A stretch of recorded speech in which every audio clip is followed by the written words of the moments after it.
லைவ்ல 4 பேரோட ட்ரெஸ்ஸும் வந்துருச்சு. நான் தூங்கிட்டு இருந்தனால ஃபர்ஸ்ட் போர்ஷன் நான் பார்க்கல. சபரியோட ட்ரெஸ் நான் பார்க்கல. விக்ரம் போட்டிருந்தாரு, அப்புறம் திவ்யா போட்டிருந்தாங்க. அரோரா ஏதோ சாரி கட்டு ட்ரை பண்ணிட்டு இருக்காங்க அப்படின்னு நான் நினைச்சேன். இனிமே தான் கம்ப்ளீட் ஆகும்னு நினைச்சா அதுதான் ட்ரெஸ் போல இருக்கு. ஏன்டா இவ்வளோ மோசமாக எல்லாருக்கும் டிசைன் பண்ணி கொடுத்துருக்காங்கன்னு தெரியல. சபரிக்கும் விக்ரமுக்கும் ஓரளவுக்கு பரவாயில்ல, கொஞ்சம் டீசெண்டாக இருக்குது, ரொம்ப மோசமாக இல்லை. பட் திவ்யாக்கும் அரோராக்கும் 2 பேருக்குமே ரொம்பவே மோசமாக இருக்குது. திவ்யாக்கெல்லாம் சும்மா ஒரு ஸ்லிட் வைக்கிறேன்னு சொல்லிட்டு ஏதோ கிழிச்சு விட்ட மாதிரி இருக்குது.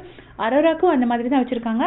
சாரி ஒரு பாதி கட்டின சாரி மாதிரி ஒரு டிசைன் பண்ணி வச்சுருக்காங்க. அந்த கிளாத் மெட்டீரியல் கூட பார்த்தீங்கன்னா ரொம்ப மோசமான மெட்டீரியலாக தான் இருக்குது. 2 பேரையும் நீங்கள் அவங்க ட்ரெஸ்லாம் பண்ணி பார்த்துட்டாங்க. அரோரா சொல்கிறாங்க அந்த சிட்டு கேரக்டரோட ட்ரெஸ் மாதிரியே இருக்குன்னு. அந்த பழைய சாரியே சும்மா இது பண்ணி ஸ்டிச் பண்ணி கொடுத்த மாதிரி தான் இருக்குது. இதெல்லாம் வந்து இங்கேருந்து தான் கொடுக்குறாங்க போல இருக்கு. பிபி தான் கொடுப்பாங்க போல இருக்கு. நான் இவங்களோடது அப்படின்னா சரி, ஒரு வாட்டியாவது ஒரு ஃபைனலிஸ்ட் ஒரு பொண்ணு சாரி, திவ்யானா எப்போ சாரி தானே கட்டுவாங்க. ஸோ சாரி கட்டிட்டு நம்ம ஃபஸ்ட் டைம் ஒரு ஃபைனலிஸ்ட்டை பார்க்கலாம் அப்படின்னு நினச்சிருந்தேன். லாஸ்ட் இயர் சௌந்தர்யாக்கெல்லாம் நல்ல கவுன் கொடுத்துருந்தாங்க. இந்த வாட்டி அந்த மாதிரி ஒன்றும் டிசைன் பண்ணல.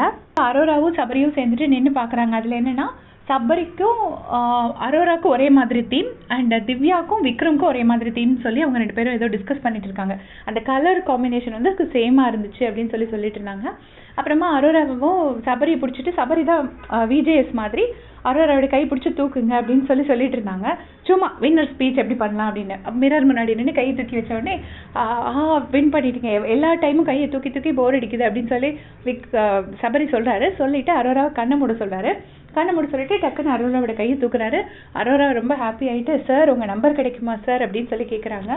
உடனே சபரி வந்து இதை நோட் பண்ணுங்க சார் அப்படின்னு சொல்கிறாரு.